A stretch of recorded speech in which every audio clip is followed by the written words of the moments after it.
to be aware of.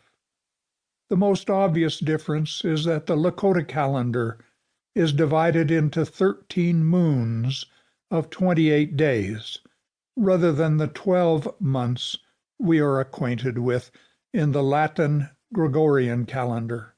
Hence, there is a rough, though not exact, correspondence to the months most of us would recognize. Second, the Lakota calendar, like most Native American calendars, begins with spring, since spring symbolizes the start of a new year through the birth of new plant and animal life. Instead, I will begin with winter and the hard moon, which roughly corresponds to January in the Latin Gregorian calendar. This is when the idea of studying the topic of humility first came to me. The Lakota are the northern plains people, and while a part of my personal background is Ojibwa, my paternal grandmother, who died before I was born, was Native American, Ojibwa, also called Chippewa, self-named Anishinaabe. I find the Lakota calendar most attractive to me.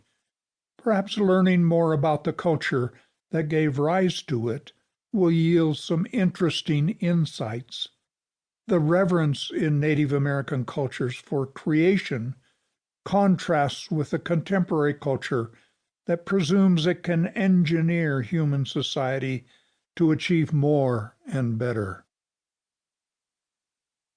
Part 1. The Cold and Dark Moons.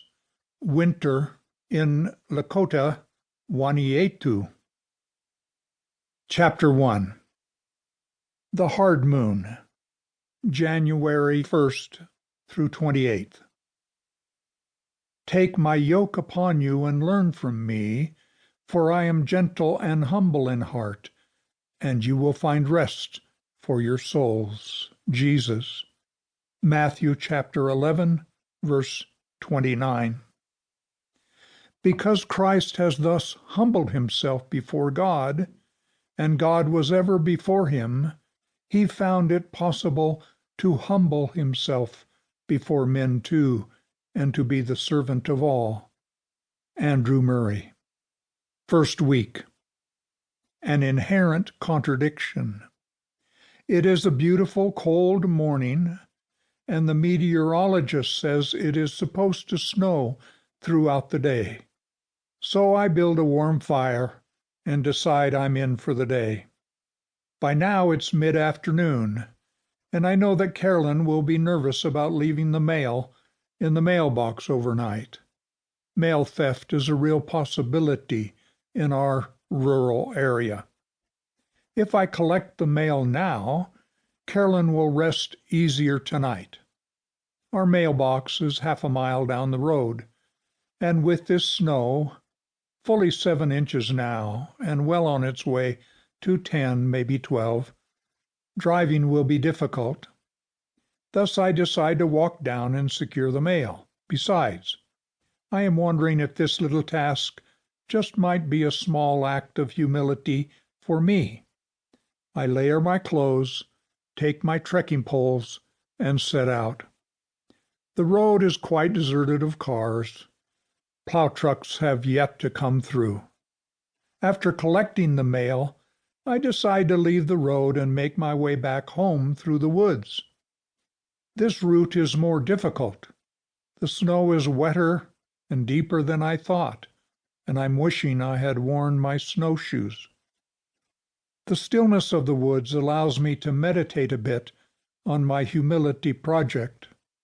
I realize these journals could one day become public. Writing on this particular topic, while knowing that others might someday read it, carries with it an inherent danger, perhaps an inherent contradiction. I think I'll just hold the matter before the Lord for now. Reading slowly. Today, the cloud of unknowing comes to mind. I think I remember 2 or 3 chapters in it devoted to the subject of humility.